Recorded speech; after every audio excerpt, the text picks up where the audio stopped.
인사하겠습니다. 잘 오셨습니다. 성령 충만하시고 승리하십시오. 그 교회력이라는 게 있습니다. 일반 달력이 아니라 교회에서 쓰는 달력이 있는데, 이 교회에서 쓰는 달력은 일반 달력의 새해하고 좀 다릅니다.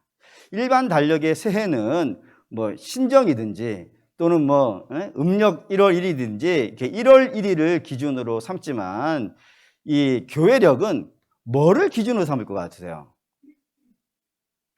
일반 1월 1일 1월 기준으로 삼지는 않겠죠. 뭐를 기준으로 삼냐면 우리의 인생이 달라진, 우리의 운명이 바뀐 그런 역사적인 날, 그날을 기준으로 삼습니다. 그날이 뭘까요? 우리 주님 오신 날이에요. 그 주님 오신 날이 우리 인생이 바뀐 날 아니겠어요? 그전에는 소망이 없고 희망이 없고 그냥 이 땅에 살다가 어디로 가야 될지 모르는, 어디로 갈지 모르는 게 아니죠. 멸망과 사망으로 가게 되는 그런 안타깝고 불쌍한 인생이었었는데, 예수 그리스도께서 이 땅에 오심으로 말미암아서 우리는 이제 사망과 사단의 백성이 아니라 누구의 백성? 하나님의 백성, 하늘을 기업으로 삼는 영광의 백성으로 바뀐 것이 우리 주님이 임하신 그 사건에서부터 시작된 것 아니겠어요? 그래서 교회는 뭐를 기준으로 삼냐면 대림절, 주님께서 이 땅에 임하신 그 대림절이라고 하는 절기를 기준으로 삼아서 이 새해를 나눈다 이겁니다. 그러면 이 대림절, 올해 대림절이 며칠일까요? 훌륭하십니다. 11월 28일입니다. 이거 맞출 수가 없지. 근데 이거 못 맞추기도 희한해.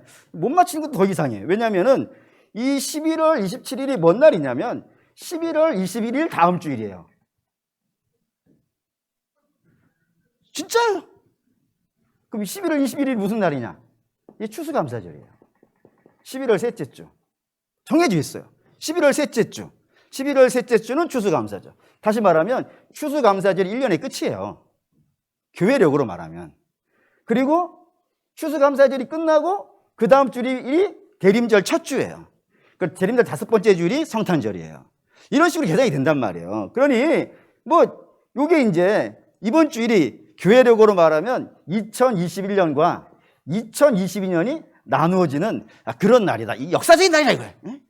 그래서 우리도 뭔가 좀 변화와 역사가 좀 있어야 되겠다. 생각이 막 폭풍처럼 밀려오는 거예요. 그래서 2022년에는 우리가 뭐를 표어로 살까?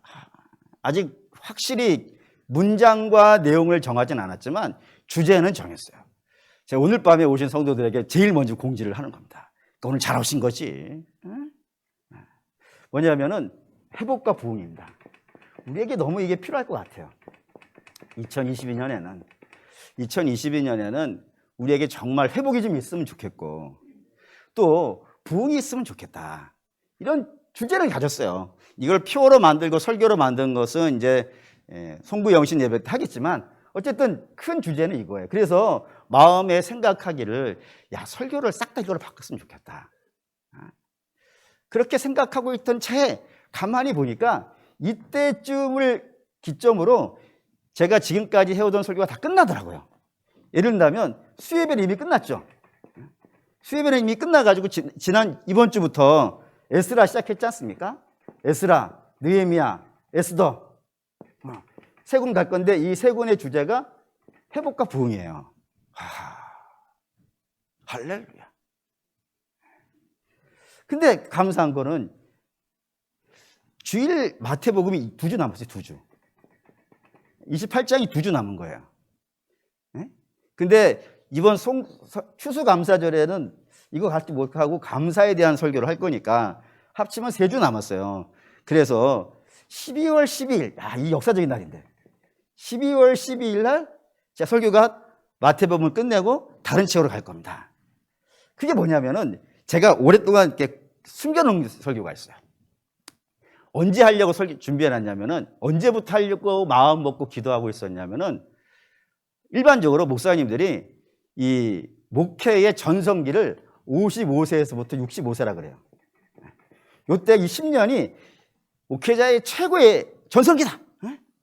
가장 성경도 많이 하고 체력적으로도 결코 체력과 연륜과 성경의 깊이가 가장 충만할 때가 요 55세에서부터 65세인데 제가 이때 하려고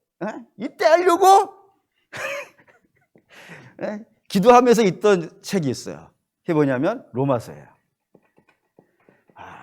성경 중에 성경. 마틴 루터가 이렇게 얘기했어요. 꽃 중에 꽃이 있고, 그 꽃 중에 꽃을 장미라 그러나? 아니, 제가 보기에는 꽃 중에 꽃은 우화영수교회 여신도. 성경 중에 성경은 로마서. 그렇게 불리는 책이에요. 그래서 모든 목사님들의 소망은 이거예요. 로마서를 전체를 한번 다 설교해 보는 거. 이게 제일 중요한 책이니까. 복음을 이보다 더 명확하고 분명하게 설명한 책이 없기 때문에 가장 중요한 책이거든요. 그래서 이거를 또 어렵기도 해. 어마어마하게 어려운 책이기도 해요. 근데 사실 어떻게 보면 안 어려운 책인데 로마 교인들이 읽었던 책이니까 그렇게 어렵진 않을 것 같아요. 그런데 오늘 이 시대에 어려워졌어요. 많이 안 하다 보니까. 그래서 이 책을 내가 해야겠다. 내년에 54세입니다. 54세긴 하지만 제가 대충 계산해 보니까 4년에서 5년 걸리겠더라고요. 이거 하는데. 그러니 절정기 때 들어가지 않겠습니까? 그래서 이때 이걸 해야겠다. 그리고 금요 예배도 이제 2주 남았어요. 이번 주하고 다음 주 하면은 사실 예레미야 끝나요. 왜냐하면 46장부터는 예레미야의 별책 부록이에요. 다시 말하면은 예루살렘을 향한 예언이 아니고 열방을 향한 예언이에요. 그렇기 때문에 요거는 나중에 특세 때 별책 부록 같이 설교에 되는 내용이 된단 말이에요. 그래서 다음 주까지 하면은 이것이 끝나고 우리가 12월 첫째 주부터 예배 시간 바꾸기로 하지 않겠습니까? 그때를 기념하여 주제도 바꿔서 뭘로 할 거냐면은 성경 속에 나오는 기도 있어요. 성경의 믿음의 의인들, 우리의 믿음의 선배들이 기도한 내용들이 있어요. 그 기도한 내용들을 이때 한번 싹 떼보려고 합니다. 그래서 우리의 믿음의 선배들은 무슨 기도를 하고 살았는지, 무엇이 소망이었고 무엇이 바람이었으며 그걸 하나님께 어떻게 구했는지, 그리고 하나님은 그 기도에 대해서 어떻게 응답하셨는지 한번 우리가 쭉 살펴보면은 이 금요일 밤에 좀 이렇게 기도하는 예배를 하려고 하니까 좀 적합하겠다는 생각이 들어서 금요일을 이걸로 갈 거예요. 그리고 이왕 바꾸는 거 오후 예배도, 주일 오후 예배도 바꾸기로 했어요. 근데 바꿀 수 있어요. 왜냐하면은 잠언이라고 하는 책은 연결되는 책이 아니에요. 어느 부분을 시작하든지 거기가 처음이 되어주고 어느 부분을 시작하든지 그거를 끝낼 수 있어요. 그렇게 다 한 절 한 절씩 다 따로 떨어지는 내용들이기 때문에 여기서 끊고 요한계시록 할 겁니다. 우리 교회 와가지고 맨 처음 수요 예배 때 요한계시록을 전부 다 했었는데 그때는 암만 해도 제가 목회 연륜이 짧고 성경의 내용도 많이 깊지 못했었기 때문에 좀 불완전하게 했다는 느낌이 좀 들어요. 그래가지고 이참에 성경 공부하듯이 여기다 칠판 올려놓고 본문 한 절 한 절을 뜯어가지고 요한계시록을 공부해서 우리 여러분들이 요한계시록에 대해서 다른 데 가가지고 오용되어지는, 우판되어지는 일이 없도록 할 것이고, 이거 끝나고 히브리서 할 거예요. 히브리서. 성경에서 가장 어려운 책이라고 알려져 있는 히브리서 할 거예요. 이것 또한 합치면 한 4년 될 거예요. 그러니 이제 비슷하게 끝나겠죠. 근데 제가 오늘 이 밤에 이 얘기를 왜 하냐면은 이 히브리서나 요한계시록이나 로마서, 여기에 요한복음, 에베소서까지 5권이 성경에서 제일 어려운 책들이에요. 그래서 제가 지금까지도 제가 가지고 있는 능력에 비해서 설교를 잘해야겠다는 열망이 있어서 목숨 걸고 했는데 이런 책들은 목숨 거는 것 정도 가지고는 안 될 것 같은 생각이 들었어요. 거의 영혼을 짜야 여러분들에게 전달해 줄 수 있는 메시지가 나오지 않겠는가 생각하는데 그 영혼을 잘라 그러니까 제 혼자 힘이 좀 딸리더라고요. 그래서 여러분들이 좀 같이 기도해 주시길 부탁드리는 마음에서 좀 틈나시는 대로 저를 위해서 이 부분, 다른 것 말고 이 설교를 하는데 로마서나 요한계시록, 히브리서 전부 다 예수 그리스도에 대한 메시지인데 그 예수 그리스도를 로마서와 요한계시록과 히브리서를 통하여서 잘 전달되어지면 제 생각은 회복과 부흥이 될 것 같아요. 다른 걸로 성경은 다른 거를 부흥이라고 하지 않아요. 성경에서 부흥은 하나님의 뜻이 이루어지는 것이고 하나님의 말씀이 역사하게 되는 거예요. 그게 부흥이거든요. 사람 손으로 하는 걸 부흥이라 하지 않는단 말이에요.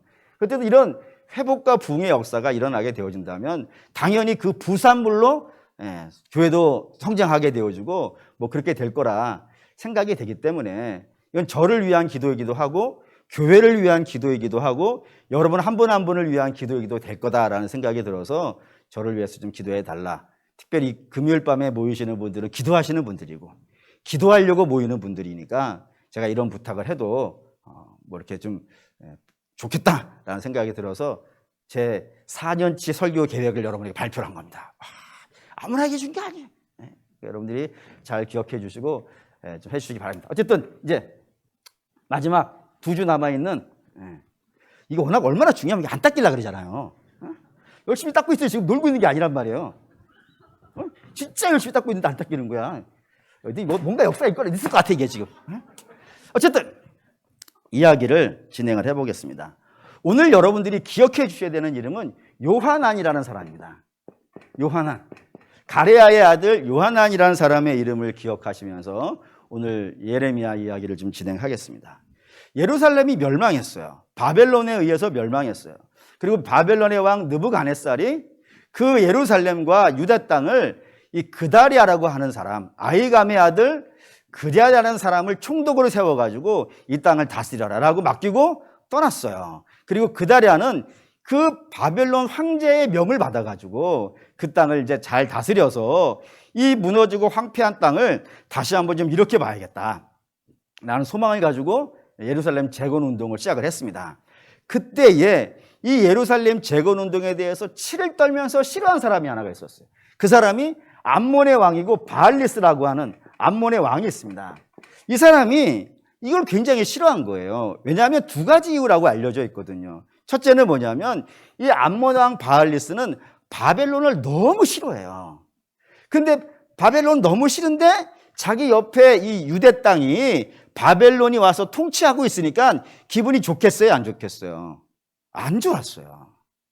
그게 첫 번째 이유. 그러니까 내가 싫어하는 나라가 옆에 와 있으니까 저 나라를 어떻게 해서든지 바벨론을 칠 수는 없잖아요. 자기 힘 갖고는 바벨론을 칠 수 없으니까 저 바벨론의 속국이 되어져 있는 예루살렘을 치고 싶은 그런 마음이 하나가 있었고, 2번째는 저 그달랴가 하는 일이 뭐였다고요? 예루살렘을 재건해서 유대 땅을 다시 일으키는 거였단 말이에요.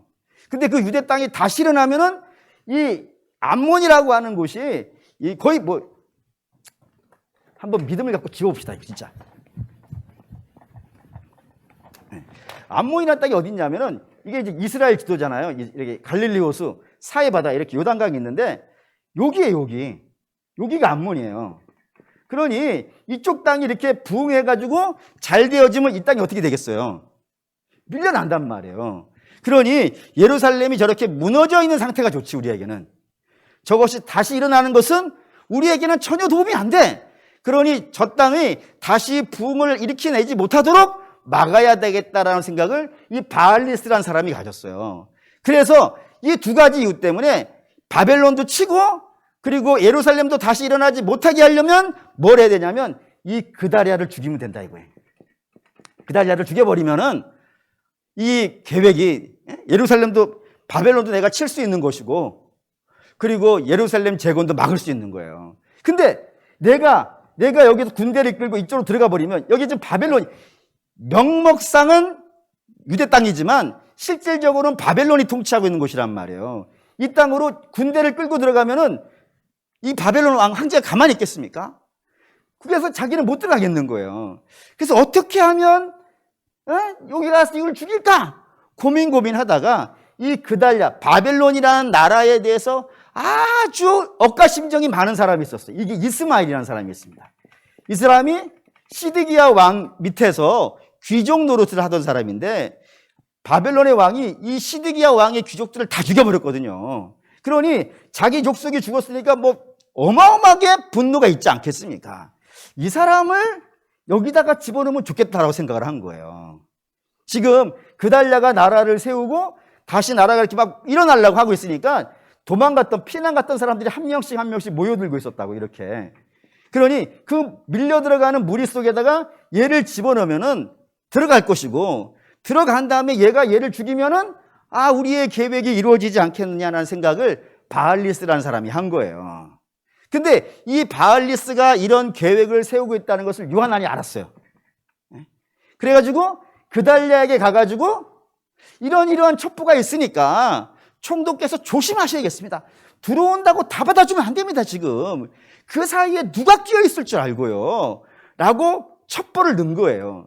근데 그달랴는 지난주에 말씀드렸다시피 마음이 좋은 사람이고, 그리고 지금은 한 명이라도 더 들어와서 힘을 보태가지고 예루살렘을 재건해야 되니까 누구는 들어오고 다 못 들어오게 막는 거는, 이거는 내가 생각하는 계획이 아닌 거예요. 그래서 그 요하난의 말을 무시를 해버린다 이겁니다. 그리고 막 받아들였어요. 받아들이는 중에 이 이스마엘이라는 사람이 들어와 버린 겁니다. 들어와서 그달랴를 죽였어요, 진짜로. 밥 먹는 자리에서. 밥 먹는 자리를 조심하셔야 돼요. 아무하고나 먹으면 안 되고, 누구랑 먹어야겠어요? 그렇지. 에? 저는 여러분을 안 죽이지. 그러니까 저거 먹어야 돼. 에? 어쨌든 그달랴를 죽였어요. 그리고 그달랴를 좋아하는 모든 사람들을 다 죽였어요. 그달랴와 함께 예루살렘을 재건하려고 하는 모든 세력들을 다 죽여버렸어요. 그리고 이제 자기의 목을 다 달성했으니까 여기에 계속 있으면 안 되겠죠. 어디로 가야겠어요? 자기를 보낸 이 암몬으로 돌아가야겠다라는 생각을 했어요. 그래서 돌아갈 때 그냥 가면은 좀 아쉽잖아요. 내가 뭔가를 했다는 걸 가지고 가야 돼. 지금이야 뭐 기자들이 있어가지고 사진 찍어서 인터넷에 올리니까 이 동네에서 뭐가 일어나는지 알지.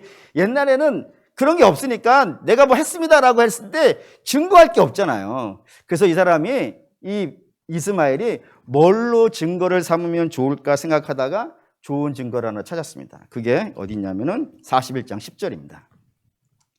41장 10절. 읽겠습니다. 미스바에 남아있는 왕의 딸들과 모든 백성 곧 사령관 느부살라단이 아히감의 아들 그달랴에게 위임하였던 바, 미스바에 남아있는 모든 백성을 이스마엘이 사로잡되 곧 느다냐의 아들 이스마엘이 그들을 사로잡고 암몬 자손에게로 가려고 떠나니라. 예. 전리품 같이 그 땅에 있는 좀 이렇게 유명한 사람들, 그 유명한 사람 중에 누가 있었냐면 왕의 딸, 흔히 말해서 공주죠. 그 공주를 이 바벨론이 잡아간 것이 아니라 이 얘들을 그달랴에게 맡기고 네가 좀 돌봐라 라고 해가지고 예루살렘에 뒀단 말입니다. 근데 그 공주들을 잡아서, 그리고 기타 유명한 사람들을 잡아가지고 내가 암몬으로 가자. 그러면 암몬 왕이 큰일 났다고 해가지고 내게 상을 주지 않겠는가라는 생각을 가졌어요. 그래서 이제 출발합니다. 출발하는 게 여기 재밌어요. 네. 미스바, 총독부가 어디 있었냐면 미스바라는 곳이 있어요. 여기 미스바가 요 사해바다 위쪽에 있어요. 미스바에서 사건을 저질렀거든요. 그러면 가려면 이쪽으로 이렇게 넘어가면 돼요. 그죠? 제가 이게 그림을 열심히 그리는 이유는 이해를 돕기 위해서예요. 이렇게 넘어가면 돼요. 근데 이 사람이 위로 안 가고 밑으로 가요. 밑으로 가는 이유는 이 이스마엘이 했다는 걸 안다고, 암몬에서 왔다는 걸 알면 다 이쪽으로 추격군을 보낼 것 아니겠어요.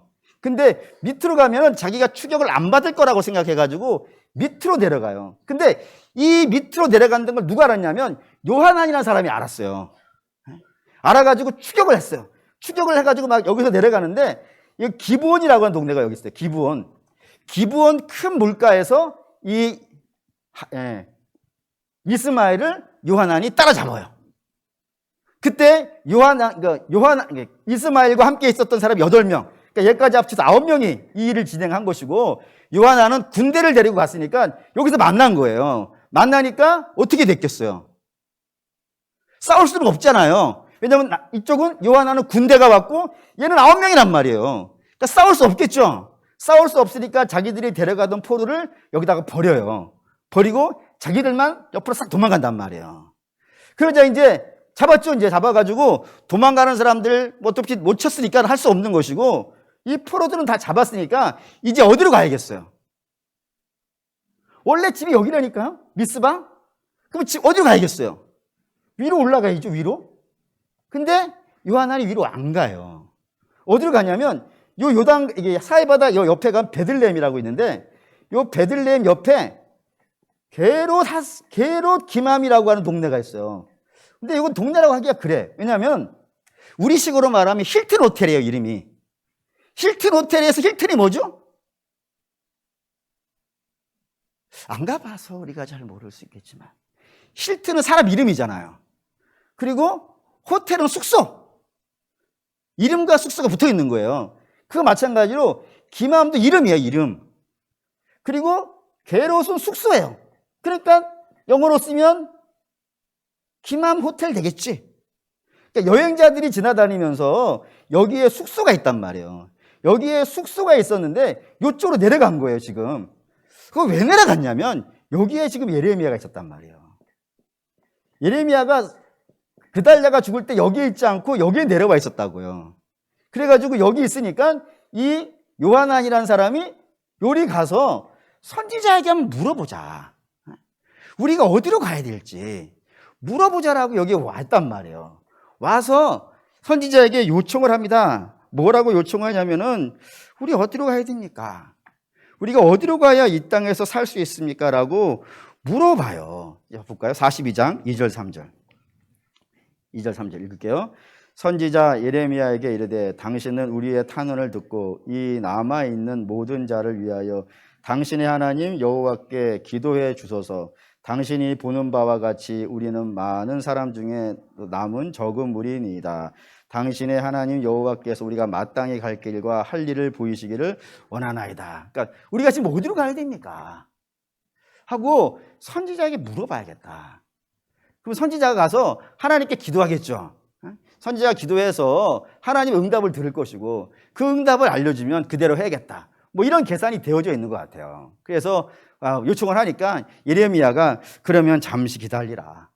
내가 하나님께 기도를 하겠고 하나님께서 내게 응답해 주시는 대로 내가 하나도 남김없이 다 너희에게 알려주겠다라고 이렇게 이야기를 합니다. 그래서 선지자가 기도를 해요. 며칠을 하냐면 이게 써 있어요. 7절 읽을게요. 10일 후에 여호와의 말씀이 예레미야에게 임하니라. 며칠 걸렸다고요? 10일 걸렸다 이겁니다. 이제는 느낌이 와야 돼요. 10이에요. 그러면 그냥 단순히 열흘이라고 하는 개념으로 여러분들이 읽으실 수도 있겠지만 성경이 가지고 있는 10은 충만한 수잖아요. 그러니까 기도를 어떻게 했다? 오래 했다 이거예요. 오래. 여러분 이게 우리가 신앙생활 하는데 굉장히 중요한 가치가 돼요. 왜냐하면 기도는 누가 하는 거예요? 기도는 누가 하죠? 우리가 하죠. 맞습니까? 우리가 하죠. 그럼 언제 할 수 있어요?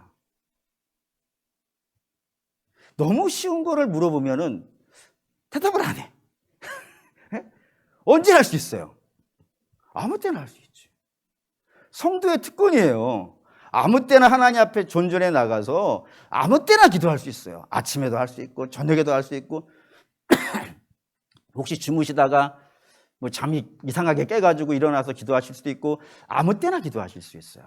근데 응답은 누가 하는 거예요? 내가 하는 거 아니죠. 내가 계산해서 하는 거 아니죠. 응답은 누구에게 주권이 있냐면 하나님께 주권이 있어요.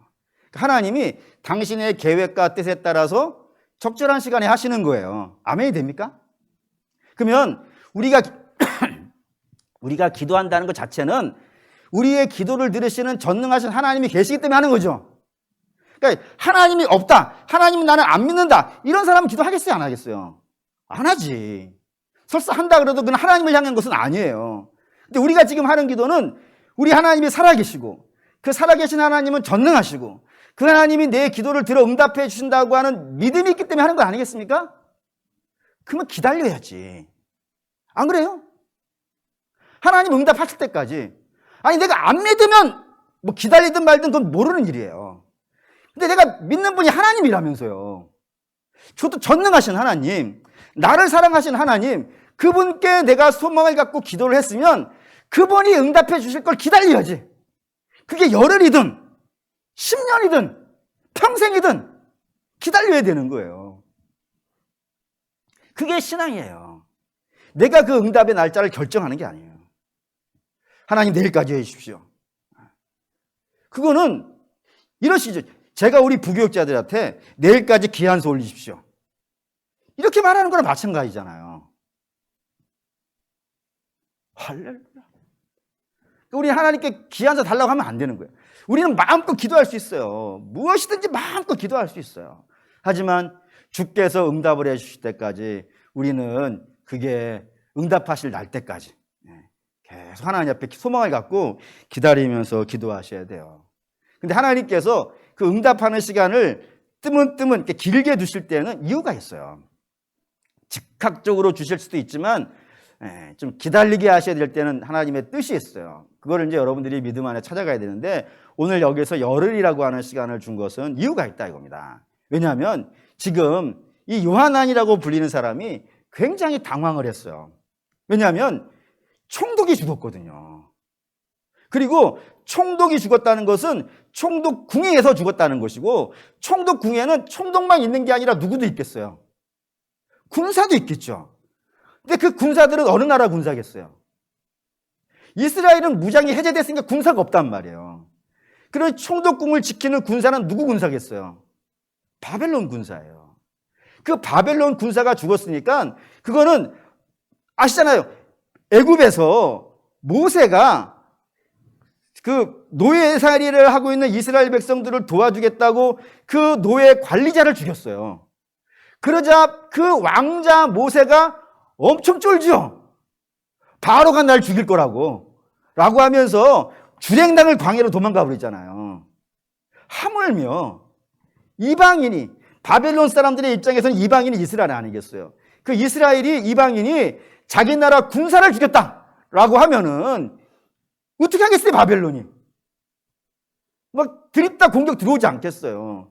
그러니 지금 이 요하난이 그런 계산이 되어져 가지고 야, 이거 큰일 나는데 라고 하면서 굉장히 당황해 있는 순간이고, 이렇게 당황해 있는 순간에 뭔가를 결정하려고 그러면요, 제대로 결정을 못 해요. 그 판단이 틀린다 이겁니다.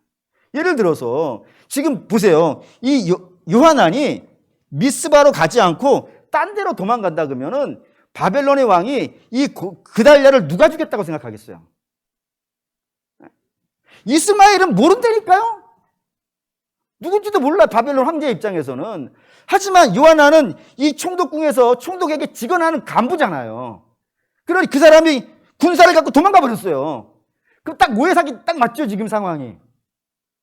그렇게 해서 지금 당황해가지고 엉뚱한 판단을 하고 있는 중이란 말이에요. 그러니 이런 막 당황해가지고 막 흥분되어 있는 상태에서 결정을 하지 못하고 좀 냉철한 시간을 준다 이거예요. 그러니까 사랑하는 우리 믿음의 성도 여러분, 우리도 마찬가지. 하나님께서 우리가 좀 모든 것들을 좀 중립적으로 좀 이렇게 좀 차분한 마음으로 판단하고 생각하고 결정할 수 있도록 하나님께 때로 시간을 주신다 이겁니다. 그러니까 그 시간을 선용하셔야 돼요. 그래서 그때는 잠잠하게 묵상하시면서 하나님의 말씀 읽으시면서 또 기도하시면서 마음도 정리하고 그 빈 마음이 되어져서 주의 응답을 기다리는 그런 시간들을 가져야 되는 거예요. 하나님께서 열흘이라는 시간을 주시고 나서 이제 응답을 하십니다. 근데 응답이 총 3가지예요. 이 3가지가 굉장히 중요합니다. 11절, 42장 11절 읽겠습니다. 여호와의 말씀이니라. 너희는 너희가 두려워하는 바벨론의 왕을 겁내지 말라. 내가 너희와 함께 있어 너희를 구원하며 그의 손에서 너희를 건지시리니 두려워하지 말라라고요. 첫째 뭐였다고요? 바벨론을 두려워하지 말라 이거예요. 지금 요하난이 여기 지금 미스바로 가지 못하고 도망가고 있는 이유는 바벨론 왕이 쳐들어와 가지고 우리를 잡아갈까, 우리를 공격할까, 우리를 핍박할까, 그게 겁나가지고 도망가는 것 아니겠어요. 근데 그거 하지 말라 이거예요. 너희가 정말 겁내야 되는 건 누구라고요? 하나님이라 이거예요. 왜 하나님을 겁내야 되냐면은 너희가 겁내는 바벨론의 황제의 마음을 들었다 놨다 들어놨다 놨다 하실 수 있는 분이라 이거예요. 그분이, 하나님이 바벨론 황제의 마음을 끌어올리면은 군대가 오는 것이고, 막 끌어올리는 것을 하나님께서 갑자기 마음을 확 꺼버리면요, 안 오는 거예요. 그러니까 전쟁이라고 하는 것은 자기 마음대로 일어나는 게 아니라 이거예요. 하나님이 허락하시지 않으면은 그 어떠한 것도 일어나지 않아요. 그렇기 때문에 너희가 바벨론 겁나가지고 도망가는 그런 어리석은 행동하지 말고 너희는 내 말 들으라 이거예요. 바벨론 겁내지 말고 나를 겁내는 사람이 되라 라는 것이 첫 번째 메시지고, 두 번째는 15절 읽겠습니다. 너희 유다의 남은 자여 이제 여호와의 말씀을 들으라. 만군의 여호와 이스라엘의 하나님께서 이와 같이 말씀하시되 너희가 만일 애굽에 들어가서 거기에 살기로 고집하면 했어요. 그러니까 하나님께서 너 애굽에 가지 말라 이거예요. 이게 놀라운 말이에요. 왜냐하면 우리가 지금까지 이렇게 이야기했어요. 지금 미스바에서부터 이 사람이 여기 내려가는 것은 게롯 기맘이라는 곳에 예레미야가 있어가지고 그에게 우리가 어디로 갈까 물어보기 위해서 왔다라고 우리가 지금까지는 그렇게 논리적으로 이해해 왔단 말이에요. 근데 하나님은 이 요하난이 요리로 내려온 이유를 아시는 거예요. 왜요? 하나님은 중심을 아신다 이거예요. 사람이 앞으로 겉으로 이렇게 멋있게 포장을 해놔도 하나님은 중심을 아시는 거예요. 근데 하나님 보시기에 이 요하난은 여기에 왜 온 거예요? 예레미야에게 물으러 온 게 아니라 이거예요. 그가 여기에 온 이유는 이렇게 가면 보세요. 미스바에서 기브온 지나서 이렇게 게롯 기맘으로 이렇게 내려가면 어디에 나오겠어요? 애굽 나와요. 지금 애굽으로 가려고 마음 먹은 거예요 이미. 애굽으로 안 가려고 마음 먹었으면 미스바로 가지. 그러니까 미스바로 안 가겠다라고 마음 먹은 그 순간부터 이들은 이미 어디로 가기로 마음 먹은 거예요? 애굽으로 가기로 마음 먹은 거예요. 하나님을 속일 수는 없는 거예요. 하나님이 너 애굽에 가지 마라고 직구를 쏘신 거예요. 그럼 여러분 한번 좀 생각해 봅시다. 왜 하나님은 애굽에 가는 걸 그렇게 싫어할까요? 속에 애굽에 가지 말라 그래요. 왜 애굽에 가는 걸 그렇게 싫어할까요? 이거는 자명해요. 이스라엘이 어디서 나왔으니까? 애굽에서 나왔어요. 하나님께서 바로 왕을 치고 바다를 가르셔가지고 애굽에서 빼내신 거예요. 근데 하나님이 빼내신 곳으로 다시 간다는 건 무슨 말이겠어요? 옛날로 돌아가는 거예요, 옛날로. 이게 용납이 안 되는 이유는 저와 여러분들은 절대로 가서는 안 되는 곳이 있어요. 어디로 가면 안 돼요? 죄로 가면 안 돼요. 왜요? 우리 주님이 우리를 죄에서 끄집어내시기 위해서 당신을 죽였단 말이에요. 근데 우리가 다시 죄로 간다는 것은요, 얼마나 안타까운 일이 아니겠어요. 가면 안 돼. 우리는 이제 하나님의 은혜로 구원받았으니까, 우리가 뭘 해서 구원받은 것이 아니라 은혜로 구원받았으니까, 설사 우리가 잘못한다 하더라도 하나님께서 은혜로 구원해 주신 건 마땅해요. 근데 그거를 믿고 이제 내가 마음대로 죄 속에 살아야지, 이거는 아니라 이거예요. 성도는 죄로 가면 안 돼. 거기를 미워해야 돼. 성도는 옛사람을 벗어버리고 새 사람을 입은 사람이니까 새 사람을 벗고 다시 옛사람을 입는 건요, 안 돼. 성도는 세상에서 나왔단 말이에요. 은혜로 나왔단 말이에요. 근데 그 은혜로 나온 성도가 다시 세상으로 가는 것, 안 돼. 절대로 안 돼. 하나님 용납이 안 되는 부분이에요. 근데 이 요한안이 다시 애굽으로 가겠다. 옛날에 내가 노예살이 하던, 하나님 없이 살아가던, 그래서 거기에서 핍박받고 괴로워하던 그 인생으로 돌아가겠다는 걸 하나님께서 어떻게 그걸 용인해주고 용납해 주실 수 있겠어요? 그래서 가지 말라 그러는 거예요. 그런데 요한나는 거길 가고 싶은 거야. 어쨌든 그거 가지 말라. 이게 두 번째고, 세 번째 12절 읽겠습니다. 내가 너희를 불쌍히 여기리니 그도 너희를 불쌍히 여겨 너희를 너희 본향으로 돌려보내리라 하셨느니라. 너희 본향이 있어. 그 본향이 어디예요? 가나안이에요. 여기 떠나지 말고 여기 있어. 내가 지켜줄게. 나를 믿고, 내가 바벨론의 왕의 마음을 내가 막 이렇게 주물러 가지고 내 뜻대로 할 거니까 너희는 나를 믿고, 여기에서 힘들 수도 있고 좀 어려울 수도 있고 눈물 날 수도 있겠지만 너희는 여기 있어. 그럼 내가 지켜줄게. 이게 약속이었어요. 이 메시지였어요. 그러면 아까 요한은 이렇게 했죠. 예레미야가 무엇을 말하든지, 하나님의 말씀을 받아서 무엇을 말하든지 그대로 하겠습니다 라고 얘기했잖아요. 근데 진짜로 그렇게 했을까? 43장 3절 4절 43장 3절 4절 읽겠습니다. 이는 네랴의 아들 바룩이 너를 부추겨서 우리를 대적하여 갈대아 사람의 손에 넘겨 죽이며 바벨론으로 붙잡아 가리게 하려 함이라. 이에 가레아의 아들 요하난과 모든 준 지휘관과 모든 백성이 유대 땅에 살라시는 여호와의 말씀을 순종하지 아니하고. 요하난이 아까 겉으로는 예레미야에게 물어야지, 그리고 그 물은 말씀에 따라서 살아야지, 이런 것으로 예레미야에게 왔다라고 우리가 이해를 했지만, 요하난은 처음부터 그럴 계획이 없었어요. 그는 처음부터 애굽에 갈 마음을 갖고 온 거예요. 그래서 지금 하나님이 가지 말라 그러는데도 어떻게 하겠다는 거예요? 가겠다 이거예요. 당신이 지금 바벨론 가지 말라고 하는 것은 우리를 잡아서 바벨론 왕에게 넘겨주려고 그런 거 아니냐. 난 당신 못 믿겠다. 나는 바벨론 갈 거야 라고 하면서 아예 예레미야까지 포로로 잡아가지고 바벨론에 가서 굉장히 고통받는 이야기들이 이제 다음 주에 펼쳐질 겁니다. 근데 오늘 이 말씀이 우리에게 전해주는 메시지는 분명한 거예요. 사람이 자기의 계획을 갖고 하나님께 기도하는 게 참 어리석은 거예요. 그냥 내가 이미 계획을 다 세웠어. 이렇게 하려고 해. 단지 필요한 거는 하나님께서 내가 하겠다는 계획에 아멘해 주시기를. 뭔가 좀 이상하죠? 아멘은 누가 하는 거예요? 우리가 하는 거지. 우리가 하나님의 뜻에 아멘하는 것 아니겠어요? 우리가 해야 되는 것인데, 이 요하나는 자기가 계획을 세우고 하나님이 거기에 아멘해 주기를 원하는 거예요. 근데 하나님이 아멘을 안 해주시니까요. 그럼 우리 마음대로 가겠다 이거예요. 이걸 우리가 신앙이라고 해야 되겠는가? 겉으로는 신앙의 모습을 다 가지고 있다니까요. 선지자 찾아가서 그에게 묻고, 그리고 그의 응답을 기다리면서 앉아있고, 또 그렇게 얘기하겠다고 말은 다 했다 이거예요. 근데 정작 하나님의 말씀이 자기의 뜻하고 안 맞아버렸어요. 근데 거기에 아멘이 안 되는 거예요. 그리고 그 선지자를 포로 삼아가지고, 불모 삼아가지고 애굽으로 가는 거예요. 혹시 이것이 오늘 우리가 갖고 있는 신앙의 기도의 모습이 아닌가? 여러분, 기도라고 하는 것은 하나님의 응답을 듣는 것이고, 하나님의 응답에 내가 순종해서 따라가기 위해서 기도하는 것 아니겠습니까? 우리 주님이 이게 모범이 되시잖아요.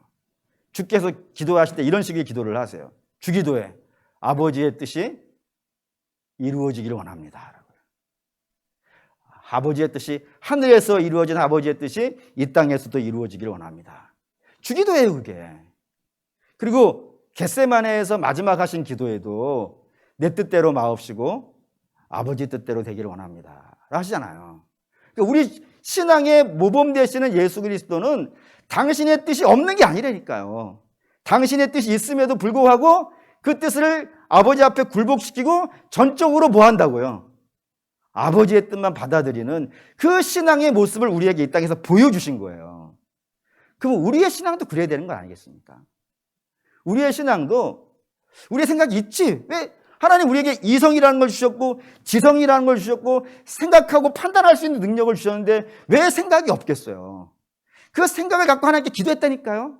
근데 하나님께서 이렇게 해 라고 얘기했는데 그 말씀이 내가 가지고 있는 생각하고 맞으면 더없이 할렐루야죠. 근데 이게 안 맞을 수 있단 말입니다.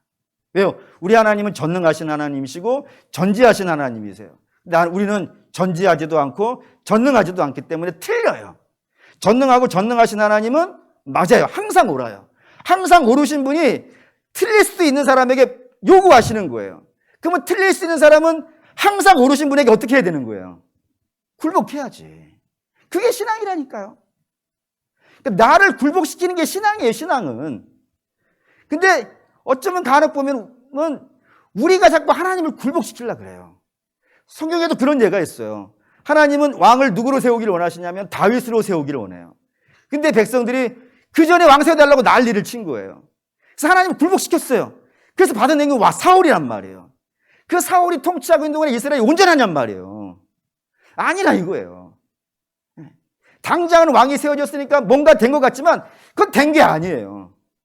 된 건 뭐가 되는 거냐면 하나님의 뜻이 이루어졌을 때 된 거예요. 그래서 자꾸 하나님 뜻은 안 이루어졌고 내 뜻이 이루어진 건 된 게 아니란 말이에요. 그러니 우리 신앙을 다시 점검해야 돼요.